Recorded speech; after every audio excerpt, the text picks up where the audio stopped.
2026 എന്തു പറ്റി? എന്താ ആരും ഒന്നും മിണ്ടാത്തത്? മിണ്ടാതെ സഹിക്കുന്നത് എന്തിനാ? സഹിക്കാവുന്നതിലും അപ്പുറമാണിത്. നമുക്കൊക്കെ എന്താ പറ്റിയത്? മറന്ന് ചെറുതായിട്ട്. New year resolution. ഇനി മുതൽ ചീത്തവിളിയില്ല, ഊക്കില്ല, പെണ്ണു വിഷയമില്ല. ഈ അവസാനത്തെ റെസൊല്യൂഷനൊക്കെ ആരാ പറഞ്ഞത്? കള്ളും പുറത്ത് നീയാണ് പറഞ്ഞത്. കള്ളും പുറത്തോ? അല്ല, ആനപ്പുറത്ത്. റെസൊല്യൂഷൻ അത് തെറ്റിക്കില്ലേ കുട്ടാ? വന്നിട്ട് 2 മണിക്കൂറായി. ഇപ്പൊ എനിക്കൊരു കാര്യം മനസ്സിലായി. ഷെർമി, നമുക്ക് ഈ പറഞ്ഞതല്ലാതെ വേറൊന്നും സംസാരിക്കാനില്ല. ഈ പെണ്ണു വിശുദ്ധി ആത്മാർത്ഥ പ്രണയം തെറ്റില്ലല്ലോ. ആ പറഞ്ഞതേ തെറ്റാ. പന്ന പൂ ഓ അല്ല, ആത്മാർത്ഥതയുള്ള പ്രണയമാവാലോ. വർഷം 2026 ഇപ്പോഴും ആത്മാർത്ഥത പ്രണയം ഉണ്ടെന്നും പറഞ്ഞിരിക്കുകയാണ്.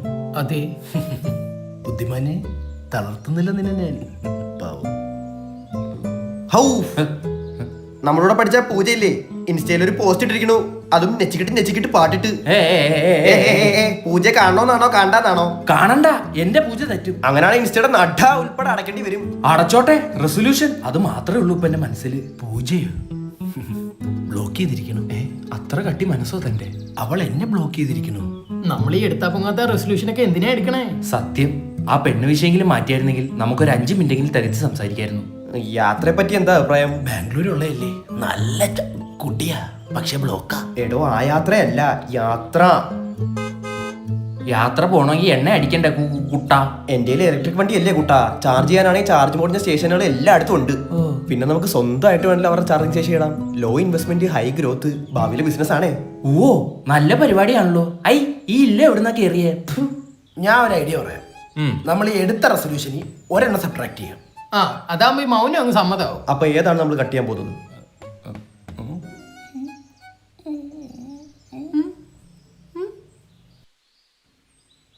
ഇത്ര ആലോചിക്കാൻ തോന്നുന്നു പെണ്ണു വിഷയം. പൂജയുടെ ഫോട്ടോ ഒന്ന് സ്ക്രീൻഷോട്ട് എടുത്ത് വാട്സപ്പ് ചെയ്യിക്ക്. അളിയ, ഞാൻ ഇങ്ങോട്ട് വരാൻ നേരത്തേക്ക് ബസ് സ്റ്റോപ്പിൽ ഒരു ഹൂറി, ഒരു ലാവണ്ടർ ചുരിദാർ. അതെന്റെയാ. ചുരിദാറാ?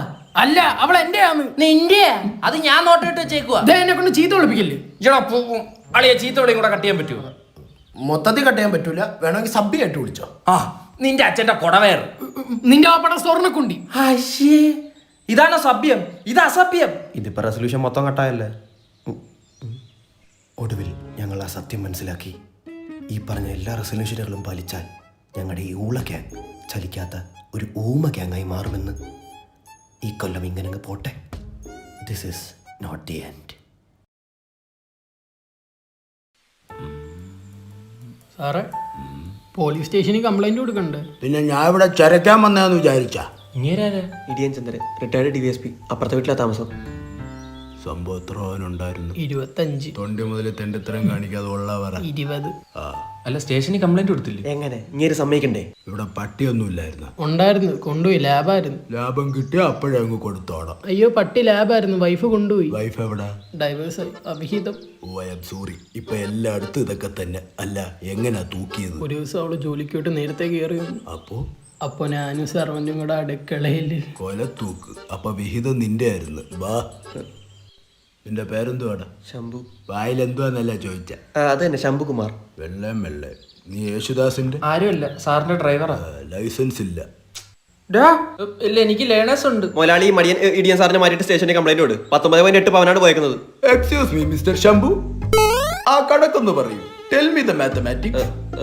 അല്ല, ഒരു വീട്ടിൽ 25-50 പവൻ കാണുമല്ലോ. അയ്യോ സാറാ, പാവാ. ആ പാവയുടെ ബാറ്ററി ഞാൻ ഇന്ന് ഊരി. ഓ, കണ്ടവനെ കിട്ടിയില്ലെങ്കിൽ കട്ടവനെ പ്രതിയാക്ക്. നിന്റെ തത്വം പോലും നിനക്കെതിരാണല്ലോടാ. തൊണ്ടി എവിടെടാ തെണ്ടി? ആ ഫയർമാൻ സിനിമ ഞാനും കണ്ടതാ. കണക്ക് പറഞ്ഞ പ്രതിയാവൂ? How dare you? Fuck you. ഞാൻ സുഖമൊന്നല്ലേ പറഞ്ഞ സാർ? ഹൗ ആർ യു ചോദിച്ചത്? കണ്ട ഇംഗ്ലീഷ് സിനിമ സൗണ്ട് ഇല്ലാതെ കണ്ടിട്ടെ. അന്തോണിച്ച, നിന്റെ സ്വർണം ഞാനിപ്പോ കൊടുത്തു. ഈ പാവയെ ഞാനിങ്ങ് എടുക്കുക. ഇൻഹേൽ 1 2 3 4.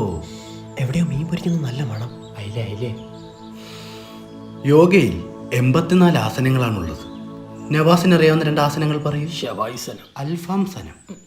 നിന്റെ അടുത്ത് ഞാൻ പറഞ്ഞു നവാസെ മൂക്കുമുട്ട തിന്നിട്ട് ആസനം കമത്തിയുള്ള കിടത്ത വേണ്ടാന്ന്. സാറ് പറഞ്ഞ ഡയറ്റ് റൊട്ടിയൊന്നും ശരിയാവുന്നില്ല. അയ്യോ എന്തോ പറ്റി?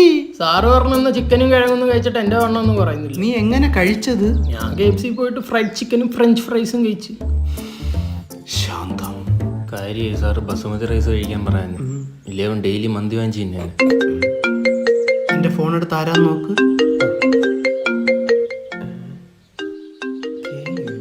സാറേ കുക്കിരി. കുക്കിരിയോ? ആരുടെ കുക്കിരി? നോക്കട്ടെ. എടാ KU ഗിരി. ഇനിഷ്യലായിരുന്നു. ഏതോ ആസനത്തിന് ഡൗട്ട് വയ്ക്കാൻ വിളിക്കുക. അടുത്തതായി നമുക്ക് കുക്കുഡ് ആസനം പിടിക്കാം. ശ്രമിക്കുക. പൊങ്ങണില്ല. അയ്യോ എനിക്കും പൊങ്ങുന്നില്ല. സാറേ എന്റെ പൊങ്ങുന്നേ ഇല്ല. എടാ ഇതിനൊക്കെ പ്രാക്ടീസ് വേണം. പക്ഷേ ഈ ആസനം ഒരു സുഖമില്ല, നമുക്ക് അടുത്ത ആസനം പിടിക്കാം. എന്നാ നമുക്ക് നവാസനെ പിടിക്കാം. ആ ബാ. എടാ നവാസിനെ പിടിക്കാനല്ലടാ, നവാസനം. സോറി നവാസ്. ഓക്കെ. പറ്റുന്നുണ്ടോ? നവാസിന് പോലും ഇവിടെ നവാസനം പറ്റുന്നില്ല. സാറേ ഇതൊന്നും നമ്മളെ കൊണ്ട് പറ്റൂല. എന്നാ നിനക്കൊക്കെ ഇഷ്ടമുള്ള ആസനം അങ്ങ് ചെയ്യും. ഈ ആസനം ഇല്ലായിരുന്നു എന്ത് ചെയ്തു? മനസ്സിൽ മൊത്തം ശവായി ഷവർമേ ശവാസനവും. പിന്നെ എനിക്കെന്തിന്റെ കുരു. Good night. Good night.